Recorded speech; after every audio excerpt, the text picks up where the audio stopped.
AS Roma telah menemukan direktur baru. Bryan Cristante kena kasus penistaan agama. Sebelumnya, subscribe dulu channel Galeri Sepak Bola agar Anda tak ketinggalan video terbaru dari kami.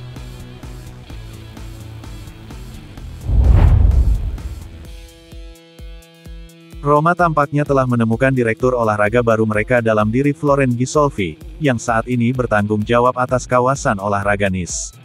Laporan terbaru dari Corriere dello Sport mengklaim Friedkin telah mencapai kesepakatan untuk eksekutif muda yang hampir pindah ke ibu kota Italia dan di mana dia akan ditunjuk sebagai direktur olahraga baru klub. Ghisolfi akan menggantikan Thiago Pinto yang meninggalkan Roma pada bulan Februari. Direktur asal Prancis tersebut akan mengawasi rencana transfer Roma dan bekerja sama dengan pelatih kepala Daniele De Rossi dalam mengidentifikasi pemain baru yang diperlukan menjelang musim depan. Profil Ghisolfi sepertinya mendapat persetujuan dari seluruh manajemen Roma. Manajemen Giallorossi, Friedkin dan CEO Linasolojo bertemu Ghisolfi 2 kali dalam beberapa pekan terakhir.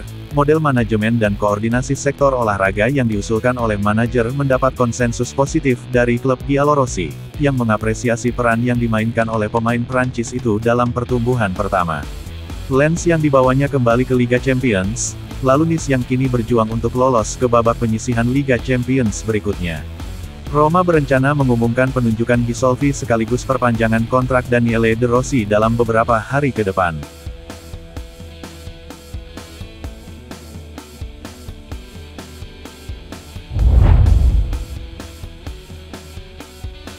Gelandang Roma Bryan Cristante tidak akan menghadapi hukuman apapun karena dianggap melontarkan kalimat penghujatan saat Roma Juventus. Meski tertangkap kamera melakukan hal tersebut, Cristante belum diskors oleh hakim olahraga Serie A untuk pertandingan mendatang melawan Atalanta. Awalnya, ada kekhawatiran bahwa hakim olahraga akan memutuskan skorsing satu pertandingan untuk wakil kapten Giallorossi tersebut. Namun, hukuman terakhir tidak mencakup Cristante karena tidak ada bukti audio yang mengkonfirmasi penistaan agama tersebut.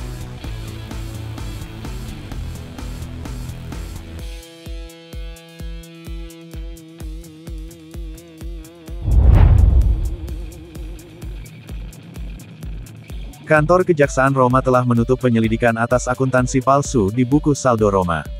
Perkembangan terakhir adalah dikeluarkannya Ryan Friedkin dari penyelidikan, sementara dakwaan terhadap pemilik Roma sebelumnya, James Pallotta, telah ditetapkan, lapor La Repubblica.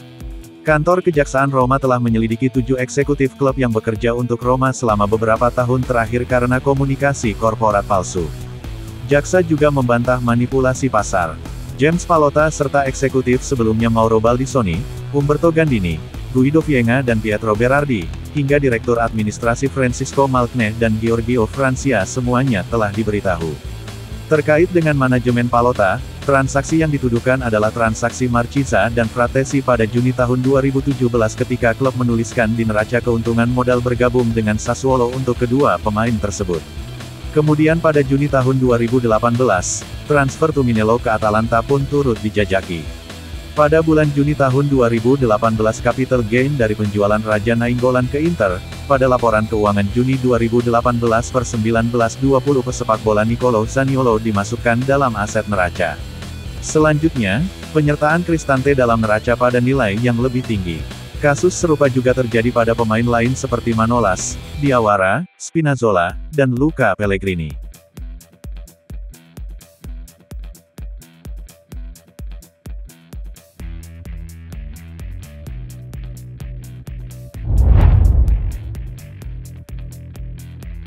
Nicola Zalewski kemungkinan akan meninggalkan ibu kota Italia musim panas ini. Pemain sayap asal Polandia ini termasuk di antara pemain yang bisa meninggalkan Roma jika ada tawaran yang meyakinkan. Seperti dilansir jurnalis Italia Eleonora Trotta, Zalewski kemungkinan besar tidak akan mendapatkan menit bermain musim depan dan oleh karena itu dikaitkan dengan potensi keluar dari Roma pada musim panas mendatang. Setelah muncul sebagai pemain tim utama pada tahun 2021, pemain berusia 22 tahun itu gagal tampil mengesankan dalam 2 musim berturut-turut dan kini tersingkir dari rotasi skuad Daniele De Rossi. Menurut Trotta, beberapa tim Liga Premier telah menunjukkan minat padanya. Apalagi ia juga menarik perhatian tim-tim Serie A.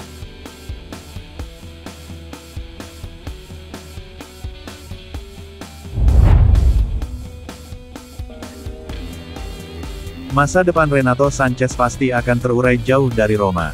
Giallorossi tidak akan mengaktifkan opsi pembelian yang termasuk dalam pinjamannya dari Paris Saint-Germain dan dengan demikian sang gelandang akan segera mengakhiri masa jabatannya yang singkat dan gagal di ibu kota Italia. Agen Sanchez, Jorge Mendes, sudah berupaya mencarikan destinasi baru untuknya dan kini peluang melihatnya kembali di Portugal dikabarkan semakin besar. Faktanya, O Jogo melaporkan bahwa Mendes telah mengadakan pembicaraan dengan Benfica dan raksasa Portugal itu tertarik untuk memberi Sanchez awal yang baru di negara asalnya. Namun, sekali lagi, Sanchez diperkirakan akan bergabung dengan Benfica dengan status pinjaman karena pihak klub tetap mewaspadai kondisi fisiknya yang tidak stabil.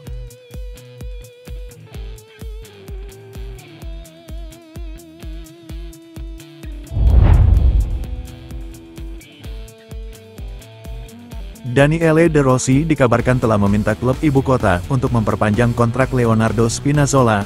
Bek sayap Italia saat ini hanya tinggal beberapa minggu lagi untuk berstatus bebas transfer karena semua tanda menunjukkan Spinazzola akan meninggalkan ibu kota Italia setelah 5 tahun. Namun, dengan kedatangan De Rossi, rencana transfer bebas Spinazzola mungkin akan segera berubah karena sang teknisi telah meminta klub untuk mencari kontrak baru untuk pemain berusia 31 tahun itu. Lapor jurnalis Italia Eleonora Trotta. Dalam diskusi awal terkait transfer dengan klub, De Rossi telah menegaskan bahwa ia akan menyukai gagasan memperpanjang kontrak Spinazzola dengan gaji yang lebih rendah. Masih harus dilihat apakah klub dan rombongan pemain akan menyetujui kesepakatan tersebut. Dalam beberapa hari terakhir, Spinazzola juga menarik minat dari klub-klub seperti Juventus, Milan dan Barcelona.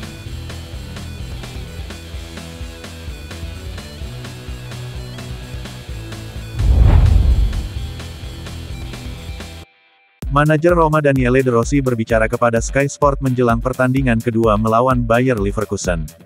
Teknisi Italia tersebut membahas rencana pengaturan yang akan membantu tim untuk menyelesaikan comeback dari kekalahan 0-2 di leg pertama. Pertandingannya tidak jauh berbeda dengan leg pertama, di mana kami sudah ingin menang. Kami tidak akan menunggu sepanjang pertandingan. Kami juga harus siap dipaksa oleh mereka untuk membentuk pertahanan yang berbeda dari yang kami suka. Terkadang kami harus bertahan dengan blok yang lebih rendah. Ini adalah pertandingan di mana kami harus mencetak gol. Tentu saja mencetak gol sejak awal bisa mengubah dinamika mental pertandingan. Kami mempunyai pemain-pemain yang kuat, terkadang hal ini cukup untuk menciptakan peluang. Dalam jumlah permainan kami harus lebih solid dan lebih sedikit kebobolan, tidak kebobolan apapun jika memungkinkan, dan tidak membuat kesalahan, yang mana hal ini merugikan pada level ini. Dybala, kami harus mendatangkan pemain terkuat yang kami miliki dan Paulo termasuk di antara mereka. Tetapi jika dia merasa tidak cukup fit, maka tidak ada gunanya mengambil risiko. Ini adalah upaya tim, seperti biasa. Kita akan bicara. Kalau begitu aku tidak akan menceritakan semuanya padamu. Mungkin setelah pertandingan saya akan menjelaskan sesuatu kepada Anda. Jika kita melihat pada dua pertandingan terakhir, kami menyelesaikannya dengan mengembangkan kepribadian dan menyerang, menciptakan peluang mencetak gol, beberapa di antaranya juga luar biasa. Di luar kondisi mental, yang terkadang membuat stres karena memainkan begitu banyak pertandingan, menurut saya para pemain dalam kondisi fisik yang sangat baik.